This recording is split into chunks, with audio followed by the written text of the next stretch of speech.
Hi, welcome to Awakening Soul Truth. I'm Robbie Short. I'm a yogini, meditation teacher, Reiki master. This is Allison Ledbetter. She's also a Reiki master, meditation teacher, and she's also a medium. So she gets to see beyond the veil. She gets to cross over into different dimensional spaces. Which you're doing now too. Well, I believe I'm starting to, but I have It's very nothing exciting. on her. Don't even let her even think Oh, it's lovely. I have anything on you. But So, it's nice to discuss it together. it's amazing to discuss it together. And the reason why I've been able to be such a soundboard for you is because I do believe in infinite possibilities.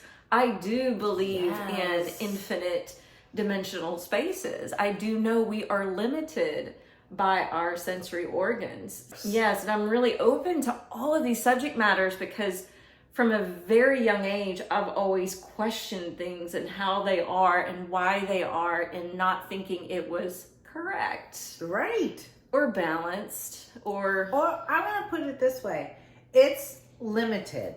yes. The story of all of it is just limited. And we were just saying, we think that there are many creation stories. There are many beginnings. Many new beginnings. And it really is, my philosophy is that the original design of the earth is bringing beings from all over the universe and given an opportunity to come together and to create, to bring the energy into physical form. And I love that you say that because there are so many other people out there that are saying the same thing. In fact, we just discovered a book from the 90s that was channeled through the Palladians, and Bringers of the Dawn is the name of this book. And it's fantastical because I just started it. I'm not even halfway through yet. We just discovered it, and it was written We in the 90s. literally just discovered it, but after the discoveries that we've already stumbled into. in the last several years through life and experience. So it's really nice to see someone else Yeah. had this account and we can cross compare in a way. But what she started to say as far as beings coming here to create, to experience from all over the universe, that was the original design, and the design got tainted by people who wanted to gain power, who wanted to manipulate and control. Entities or beings from, all over the universe, they started to do a hierarchy. There was a realm of wanting to control, and it wasn't stopped because they had the right to their free will. However, they went into controlling humanity, and part of this design was to release humanity's memory and to limit their experience of their soul so they would stay submissive, controllable. So I met one of those people. I meet these people a lot that are in control, and this is a great story. So a couple of years ago, I met a lovely woman in her 20s. She came as a client, and she was such a high vibrational being. I mean, so high. I was like, oh, wow. I was just instantly enthralled and loved. She literally is a 7th dimensional being. I remember you calling me saying, oh my God, I just met the most high vibrational being ever. In body. And new. She was brand new to the planet. She had never had a lifetime on this planet. And not only that, she knew all this stuff about herself. She knew that she was from a different planet. She remembered being asked to come here. And she volunteered. So she came here for a life purpose and a mission. And this is the story of her discovering what that mission was, basically. I just wanted to point this out. When she was younger, she was actually diagnosed with ADHD because her vibration was so high and they couldn't explain it. And they drugged her. And so she came to me, and she was starting to integrate her intuition. She didn't know how to deal on this planet. So I was teaching her how to be here. And I gained trust with her almost immediately because she said to me, hey, I just met one of your guides, and I had never, ever told anybody that guide's name. And that guide was my first guide from when I was a little girl. and I named her Isabella when I was a little girl, and she was always with me. And in comes this woman into my life, and she's like, "So I just met Isabella." I was like, "What?" Who are you? How did you find that? Because that was like from the most. It probably felt like a new best friend. Yeah, it was kind of amazing. I was like, "Oh, I'm being seen. How is that? High vibrational people can see you." It's a beautiful thing and skill that they have, but it's also overwhelming for them because they can see everything and feel everything. Anyway, we had been doing healings. We got on the phone the next day. We were talking. I was taking a walk. All of a sudden, we felt a really dark presence. And as usual, things just started to wake up. I started to see pictures. I saw us traveling into a really dark hole.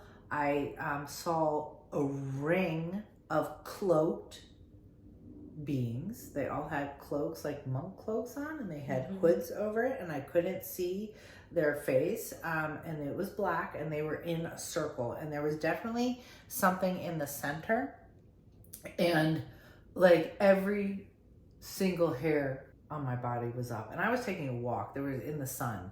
I was just really nervous, and we started talking, and she was like, "I don't know where we are, but this is really important." And we started talking about love and just being in the space of love and allowing ourselves to observe what was happening. And we started to open up fields. I was like, one thing I recognized was that this ring of dark energy beings, I'd seen that one other time, and that was in Belmead. I saw it near the country club.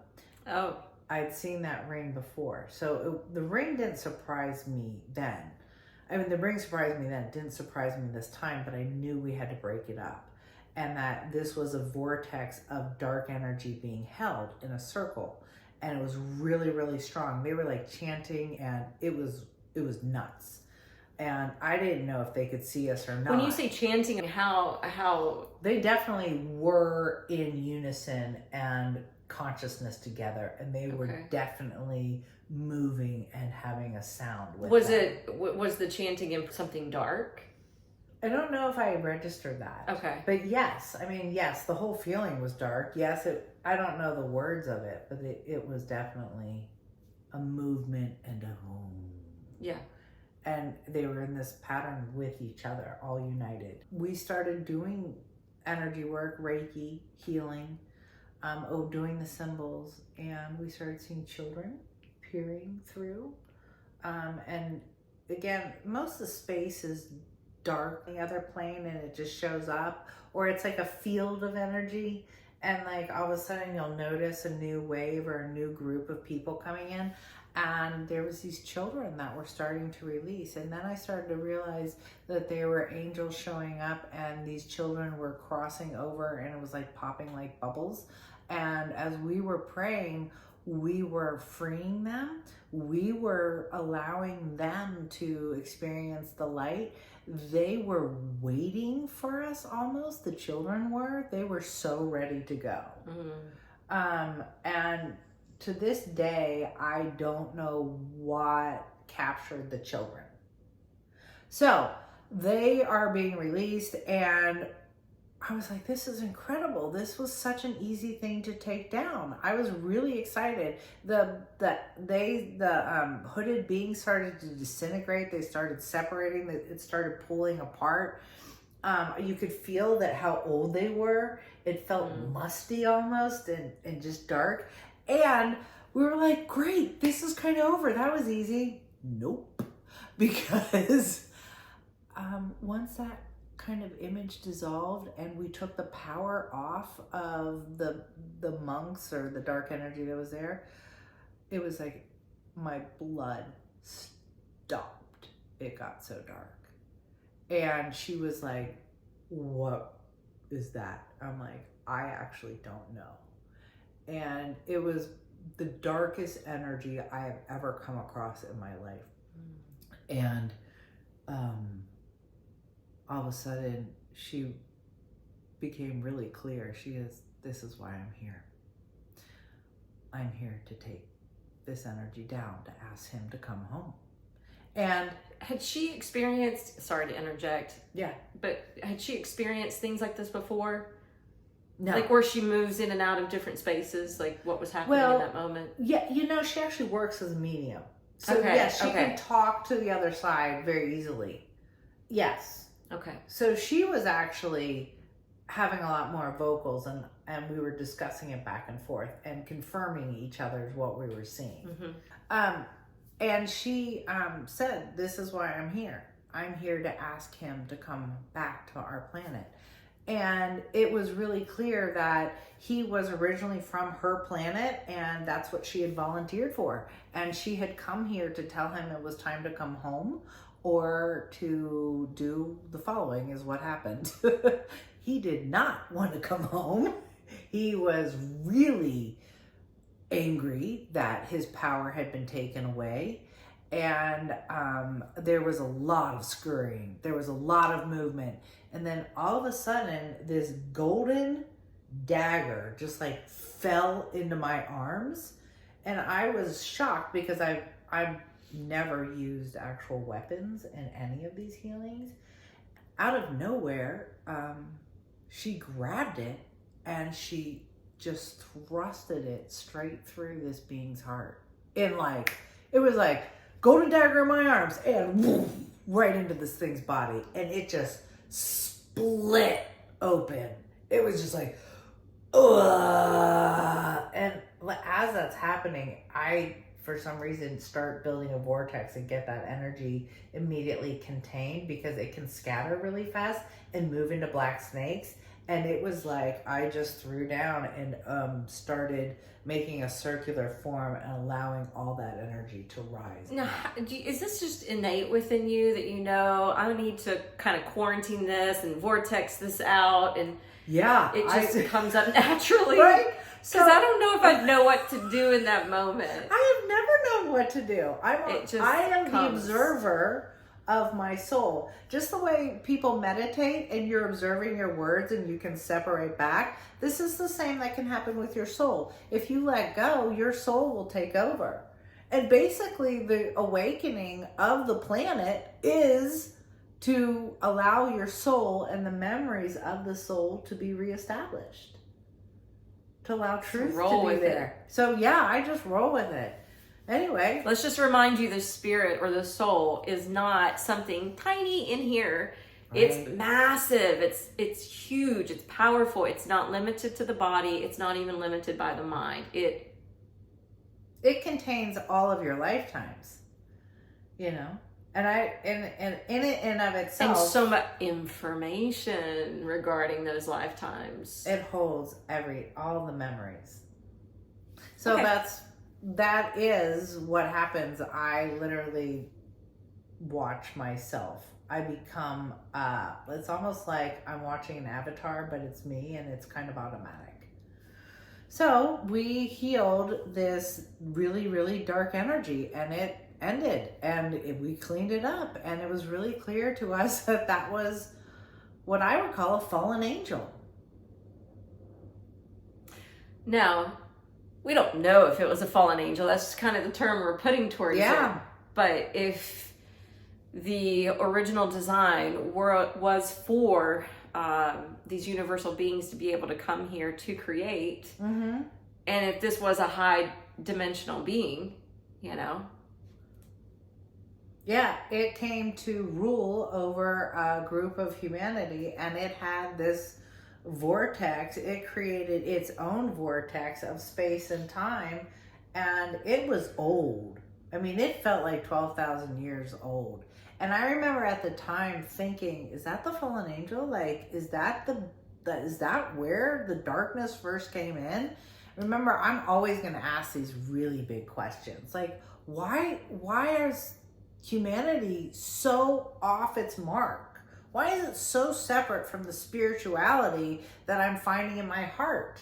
That, all these spiritual masters have come and said, hey, there's a spiritual way. There's love. And yet humanity is a shit show and is not at all living like the life of the Buddha or the life of the Christ. It's like, we all know that that's true and possible, and we're so thankful that those sages came and talked to us. So let's get real about why they're talking to us. And we think it's because there's dark energy that you cannot see with your eyes or sense with your senses that has been manipulating humanity. And slowly but surely, you know, we're eradicating them, bringing awareness to the planet. And, you know, here's another thing I truly believe. I believe that when the planet shifts, and this is one of my observations I told you, when the planet shifts, right, like we go into a higher vibration, all of a sudden I make a move. Like, I feel like there's an awakening for the earth, a possibility, a new vibration available. So when she says make a move, it's reminding me, there's someone else I listen to who channels, and she's always talking about this kind of game being played out as like chess. It's like they make a move, then the light makes a move. The dark makes a move, the light makes a move. I think that's real. At least I don't play chess, so I don't know all the terms, but what's checkmate? Are we going to get to checkmate yet? I hope so. Is that where it is? I don't play the game, so I don't know. Yeah, the checkmate would be we're no longer being controlled and we're all yes, aware. we need checkmate. We need checkmate. We're done. So today we leave you with the affirmation of you're powerful. Step into your soul. It will guide you. And remember, each and every one of us has a purpose. We're all made with a divine design and have a divine purpose. And so let's try to call up that remembrance. All right, so we're going to sit for a little bit. So sit up nice and tall. Just think about the hara line, or what we call in yoga the astral spine, which is basically like a column of light.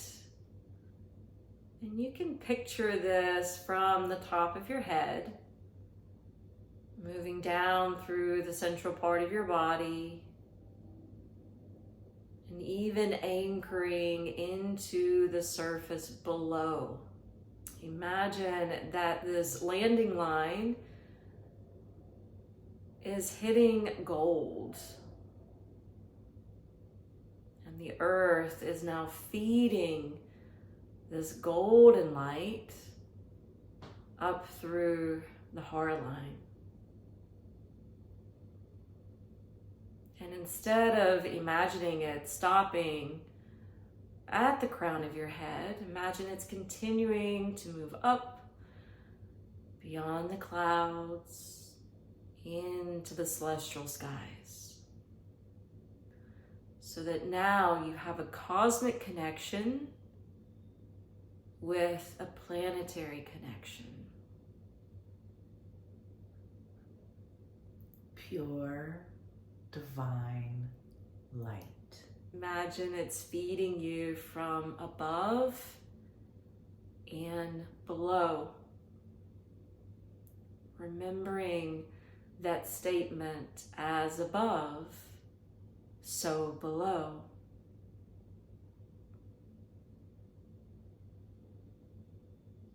And take a few deep breaths.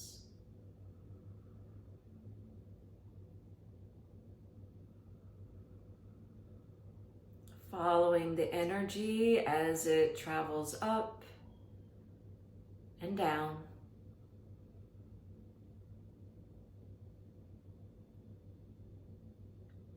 And remembering you're not limited in your mind or body, or even in space and time.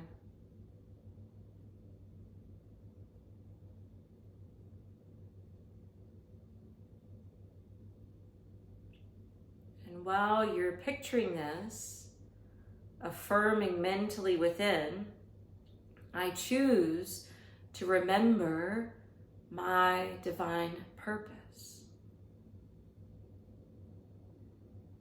then making that more affirmative, using the two powerful words, I am.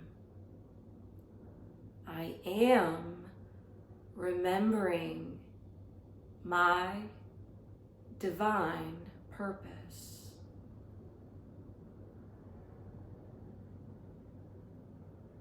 I am remembering my divine purpose.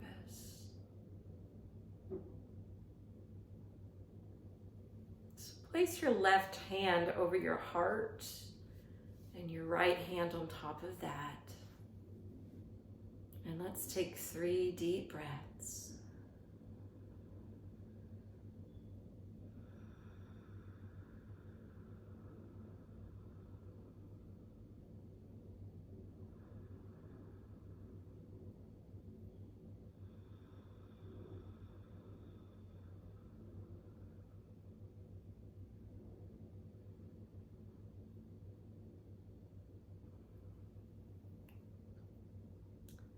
And one last time with the affirmation. I am remembering my divine purpose.